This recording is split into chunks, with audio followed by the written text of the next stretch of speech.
اخطر سطر كود في العالم. بص، الموضوع كله بدأ في 2010 لما قررت شركة ايرباص تعلن عن طيارتها الجديدة ال A320 نيو، اللي كانت تحديث لل A320 بس بموتور اكبر واقوى واكتر كفاءة في استهلاك الوقود. عشان تقوم مقررة شركة بوينج بعدها في 2011 ان هي كمان تنزل موديل جديد من الطيارة القديمة بتاعتهم واللي هي ال 737 وتسميه ب 737 ماكس. المشكلة هنا بدأت بسبب ان حجم الموتور كان كبير جدا وما كانش متماشي مع التصميم اللي هو اساسا تصميم قديم من سنة 1960. وقتها ما كانش احجام المواتير كبيرة، فكانت المساحة اللي ما بين الجناح والارض مساحة مش كبيرة قوي. لما احتاجوا انهم يركبوا موتور اكبر ده عمل لهم مشكلة في الجراوند كليرنس اللي هي المسافة اللي ما بين الطيارة والارض. ده لان ال 737 ماكس هي كانت مبنيه على نفس الهيكل بتاع ال 737، وعشان يحلوا مشكله المسافه اللي ما بين الطياره والارض من غير ما يحتاجوا ان هم يعيدوا تصميم الطياره، اضطروا انهم يغيروا مكان الموتور، وده ادى لمشكله ثانيه خالص. فبالتالي الطياره بقت بترتفع من قدام اكتر من الطبيعي، وده بدا يعمل مشكله في حاجه اسمها الانجل اوف اتاك، ودي ببساطه بتكون الزاويه اللي ما بين جناح الطياره والهواء اللي معدي عليها. ولو الزاويه دي زادت عن الطبيعي الطياره بتبدا تخش في حاله اسمها ستول، ودي حاله فيها الطياره بتبدا يحصل لها سقوط هوائي. فتقوم بوينج مشغلين دماغهم ويقرروا يحلوا المشكله دي عن طريق انهم يستخدموا سيستم اسمه الامكاس او المانوفرنج كاركترستكس اوجمنتيشن سيستم، واللي ببساطه شديده مهمته بتتلخص في انه بيبدا يقيس الزاويه بتاعه الاي او اي او الانجل اوف اتاك، بحيث ان كل ما الامكاس سيستم يحس ان الزاويه دي زادت عن المعدلات الطبيعيه بتاعتها يبدا يخفض وش الطياره من قدام، يوم يجبر الطياره ان هي تخفض وشها من قدام من غير اي تاكيدات من الكابتن. وبسبب ده يحصل كارثه في سنه 2017 لرحله الطيران لاين اير 610 بعد 13 دقيقه بس من الاقلاع. واللي حصل ان الطياره بعد الاقلاع بدات ترتفع بشكل طبيعي جدا، بس السنسورز بدات تبعت قرايات غلط للامكاس سيستم، وبالتالي الامكاس سيستم بدا يجبر وش الطياره على انه ينخفض. الكارثه الاكبر هي ان شركه بوينج عشان توفر في التكاليف فما دربتش الطيارين على الامكاس سيستم، فبالتالي الطيارين طبعا ما كانش عندهم علم بالامكاس سيستم، فما كانش عارفين الطريقه اللي بيشتغل بيها. ساعتها الطيار بدا يلاحظ ان وش الطياره بتاعته بينخفض، فبدا يحاول يرفعه تاني باستخدام عجله القياده، بس طبعا وبسبب القرايات الغلط كان كل ما الطيار يحاول انه يسيطر على الطياره يرجع تاني الامكاس سيستم يخفض وش الطياره، لحد ما الموضوع وصل ان في اخر دقايق الرحله دي قبل ما تصطدم بالارض كان الامكاس سيستم متدخل اكتر من 20 مره. وطبعا وبسبب عدم علمهم بالامكاس سيستم فقدوا السيطره على الطياره، والطياره وقعت في البحر بسرعه 700 كيلومتر في الساعه. لو فاكر ان الموضوع انتهى لحد هنا هتبقى غلطان.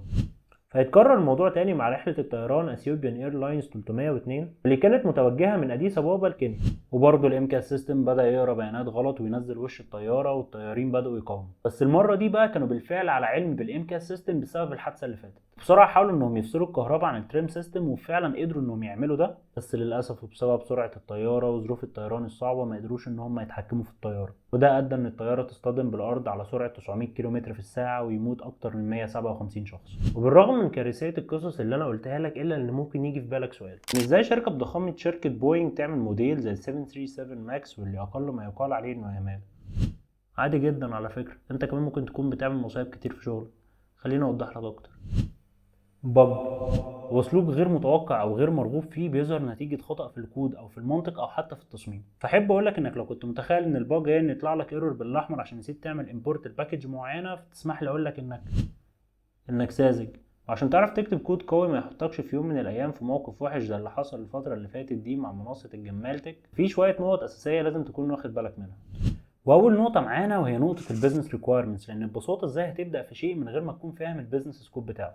يعني من الاخر كده قبل ما تمسك ماوس او تبدا تكتب اي سطر كود لازم تبقى عارف كويس قوي مين المستخدمين اللي هيستخدموا المشروع بتاعك وازاي هيستخدموا. تاني نقطه معانا وهي انك ازاي تصمم السيستم بتاعك تصميم هيكلي منطقي. تقدر تعرف اكتر عن طريق الفيديو ده، ولا عن طريقه تعرف ازاي تبني مشروع برمجه كامل من الصفر حتى لو لسه بتبدا.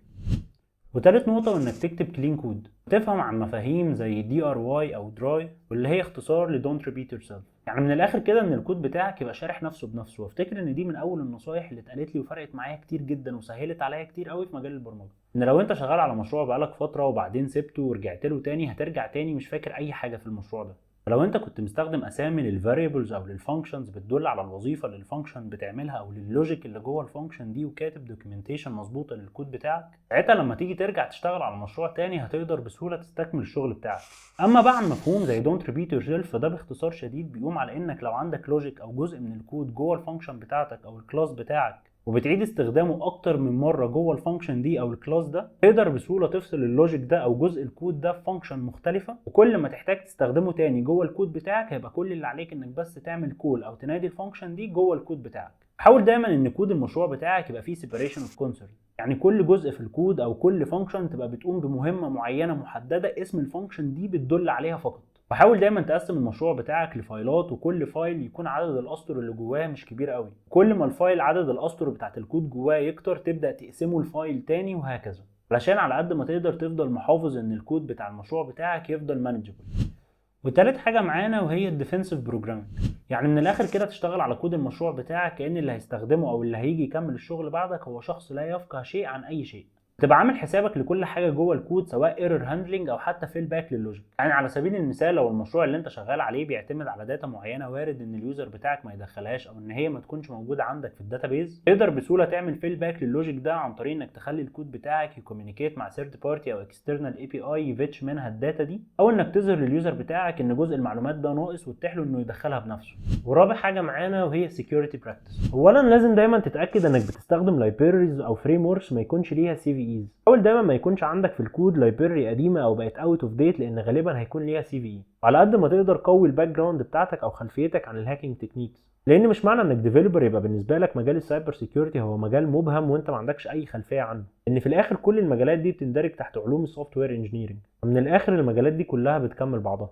لازم تقرا عن الكومن تكنيكس في الهاكينج زي سيكوال انجكشن او حتى ريموت كود اكسكيوشن وغيرهم من تكنيكس تانية كتير. ده يساعدك ان الكود بتاعك او الاي بي ايز اللي انت بتعملها ان هي تبقى سكيور على قد ما تقدر. دايما اتاكد انك عامل امبلمنتيشن مظبوط للمفاهيم بتاعه الاوثنتيكيشن والاوثرايزيشن جوه الكود بتاعك. ولو انت فرونت اند ما تعتمدش وتقول ان الباك اند هيكون عامل فاليديشن، انت كمان لازم تكون عامل فاليديشن وسانيتايزيشن عشان ما تكونش معرض لانواع الاتاكس اللي بتكون قايمه على انجكشنز.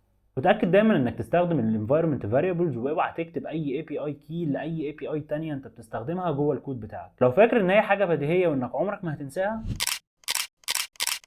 لما قدروا مجموعه من الهاكرز انهم يوصلوا الريبو تبع الاوبر، اكتشفوا ساعتها ان الديفلوبرز كانوا سايبين الكريدنشالز مكتوبه جوه الكود للاس 3 بوكيت اللي تابع لاوبر. ولو مش عارف هو ايه الاس 3 بوكيت، فهو حاجه تابع لاي دبليو اس او امازون ويب سيرفيسز، وهي باختصار شديد حاجه بتحافظ عليها البيانات اللي تابعه لسوفت وير معين او موقع معين، سواء ميديا فايلز او بيانات بشكل عام. طبعا وبسبب ان الهاكرز كان عندهم الكريدنشالز للاس 3 بوكيت، فقدروا يحصلوا على بيانات اكتر من 57 مليون مستخدم، وتضطر اوبر ان هي تدفع لهم $100,000 علشان ما يسربوش المعلومات دي. وخامس نقطة هي انك تجرب الكود بتاعك في بيئة عمل مشابهة او مطابقة لبيئة العمل اللي السيستم ده هيكون شغال فيها. اوعى تكون من الناس اللي بتقول اصل الكود شغال تمام عندي، لان ببساطة انت اللي عامل الكود، ومش شرط اللوكال انفايرمنت تبقى زي البرودكشن انفايرمنت. فده ياخدنا لنقطة مهمة جدا وهي الدوكر كونتينر. فاوعى تستهون بالحاجات الصغيره دي، وعامه دايما وانت بتعمل بوش على الريبو بتاعتك على جيت هاب ابدا بص على السكيورتي وورنينجز اللي دايما بتطلع لك وانت بتعمل بوش وصلحها كلها. واخيرا انا كنت عايز اقول لك حاجه انا مقتنع بيها جدا، وهي ان نو سيستم سكيور، وان البشر ذات نفسهم هم اللي ممكن يكونوا فولنربل اكتر من الكود نفسه. سلام.